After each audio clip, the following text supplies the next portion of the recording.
Fatal Fever, Tracking Down Typhoid Mary. Chapter 4, An Enemy That Moves in the Dark. By the end of February, 1,000 students, more than a third of the Cornell's student body, had fled the campus in fear of their lives. Some of them said they didn't intend to return to Ithaca and Cornell ever again. Major newspapers throughout the United States were regularly reporting on the outbreak. This wasn't the kind of publicity the university, city, or state wanted. New York State Commissioner of Health Daniel Lewis was worried. Ithaca's leaders had struggled to get the epidemic under control. Lewis doubted that the local health department could handle the problem alone. Ithaca desperately needed expert help. The commission contacted George Soper. Lewis had been impressed by the sanitary engineer's work in the fall of 1900. After a devastating hurricane killed more than 8,000 in Galveston, Texas, Soper had traveled there with a group to assist the Texans. When he arrived in Galveston, Soper was shocked to find thousands of unburied bodies lying in the city ruins.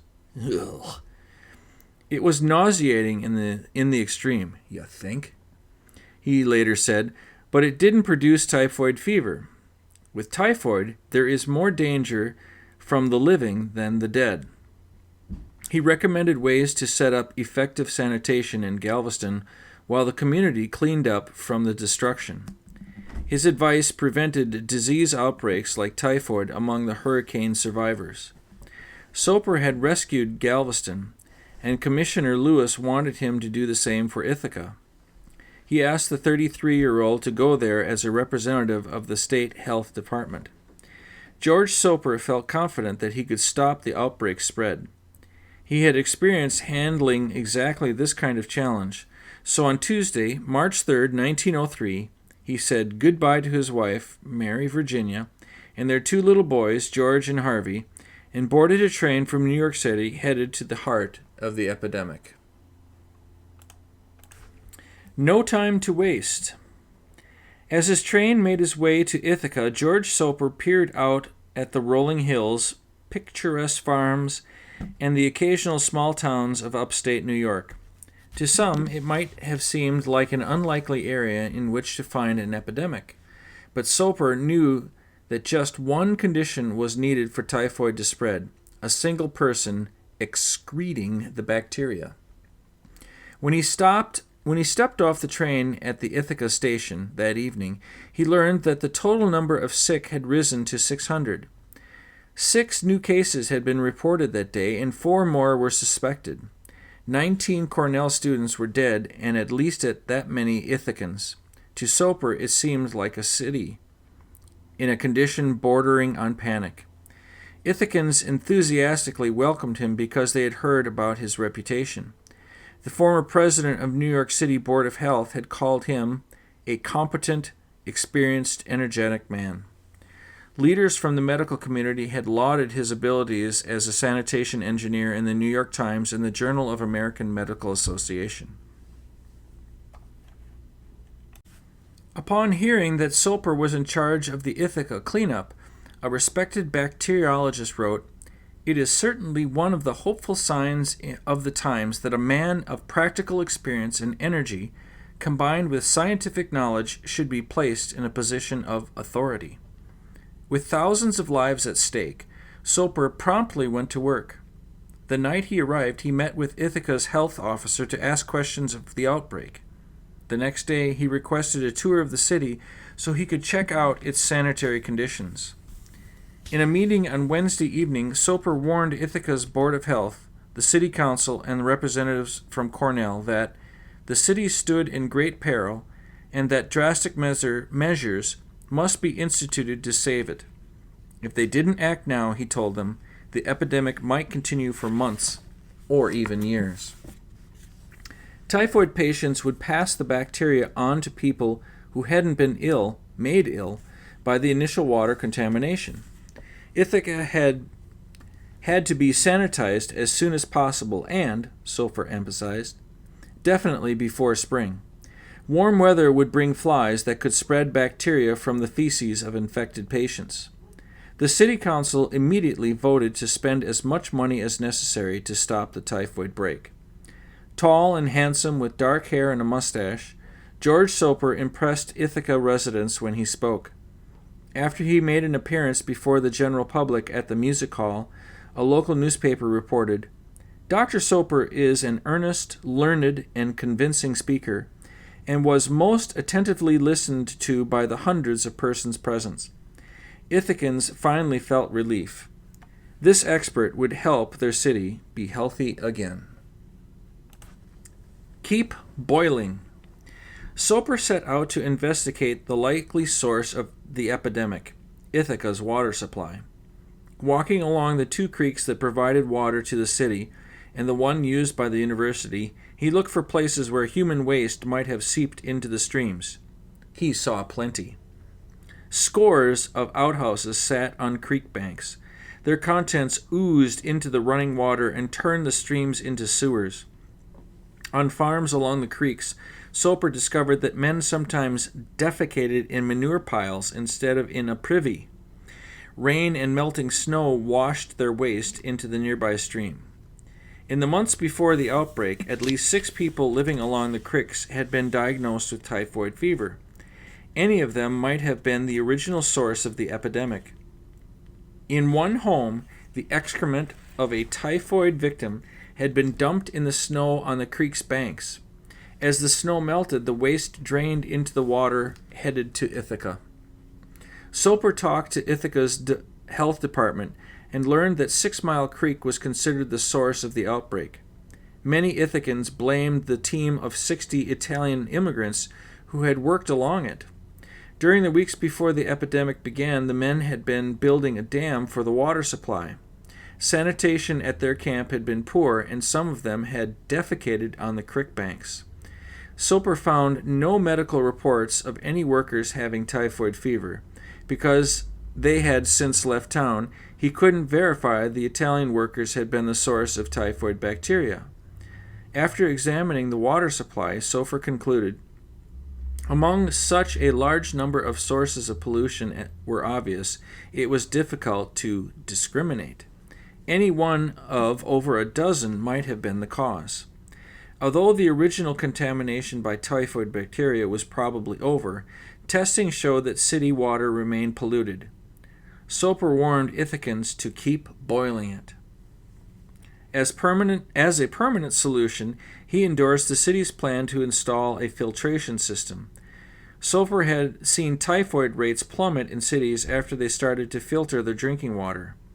By percolating water through large beds of sand, these systems removed bacteria that caused waterborne diseases such as typhoid fever, dysentery, and diarrhea. Work on Ithaca's new filtration system began at the end of March. Destroying the invisible. Meanwhile, the sick continued to lose their battle with the typhoid bacteria. On March 13th, Cornell Jr.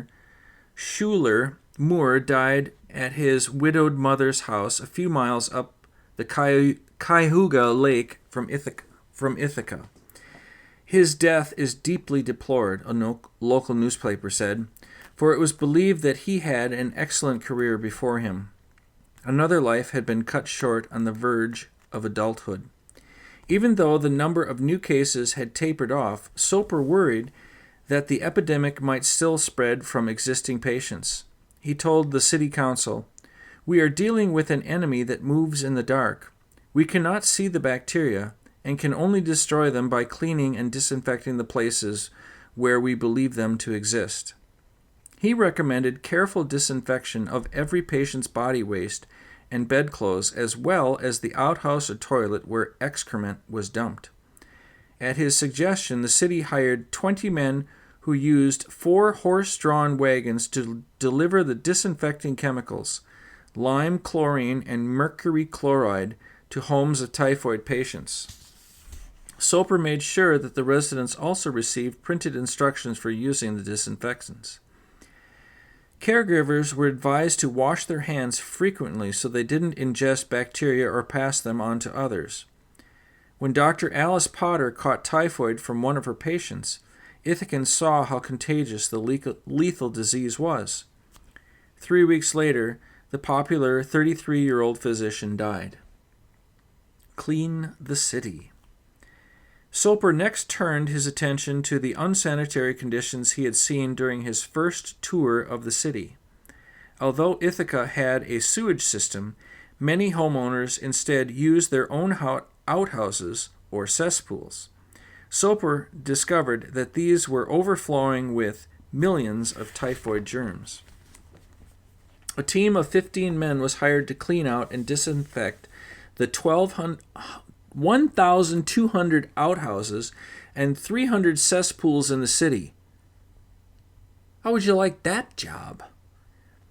Horse-drawn wagons hauled 418,000 gallons of human waste to a field outside of the town.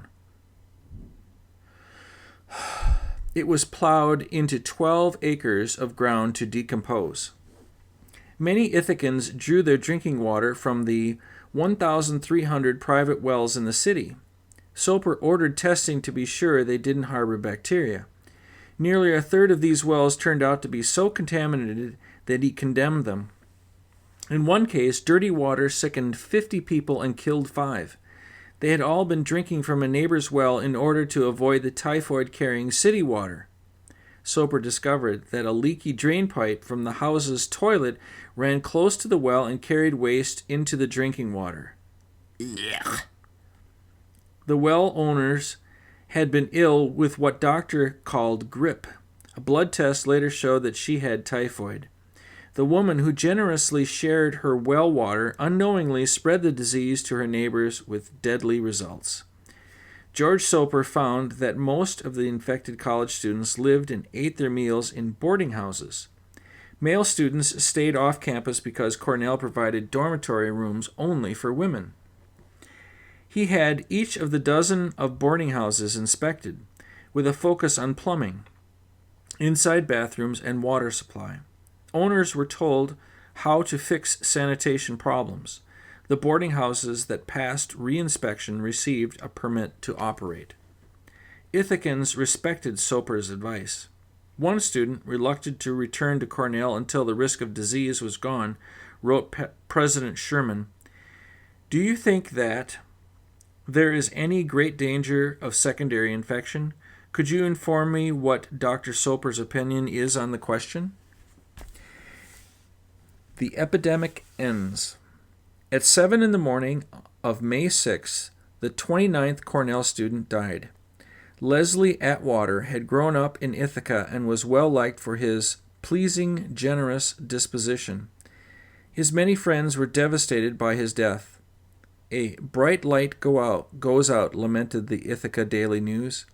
Leslie was officially the last Cornell student to die in the epidemic. He was less than 2 months from graduating. The frightening, sorrowful months of disease and death pushed the university and city to make changes. Cornell decided to build dormitories for male students so they would not be forced to live in the city's boarding houses. The university built its own filtration plant to clean the water it pumped from one of the 3 local creeks. Ithacans voted to take public control of the city's water system away from the private company whose bad management many blamed for the outbreak. New regulations banned sewage from being dumped into local streams. The city set standards for building and maintaining outhouses. At the end of August 1903, more than 7 months after the epidemic started, Ithaca's new filtration plant was in place. George Soper assured residents that the new system would eliminate 97 or 98% of the bacteria, and the water would be acceptably pure. Homeowners noticed the difference. "When I took my bath this morning," said one, "the water was clear as a whistle." By September 1st, Soper's work was finished. The bill for 6 months of his service was about $2,300. This was a substantial fee when the average annual household income in the New York State was $675. Commissioner of Health Lewis pointed out to Ithaca's leaders that All sanitarians who are familiar with Dr. Soper's qualifications regard his services as cheap at any price. The cost of cleaning up the city, including the filtration system, totaled more than $100,000. A price too high. The victim of the epidemic owed enormous bills for doctors, nursing care, and medicine. The cost of 3 months of care for one patient could be $450 or more, an amount difficult for most families to pay. City residents had to deal with these expenses themselves.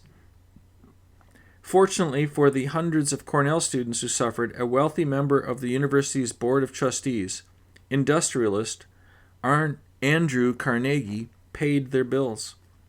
Carnegie understood typhoid's toll because it had almost killed him earlier in his life. Several years earlier, the disease left his wife so weak that she couldn't walk for 3 months.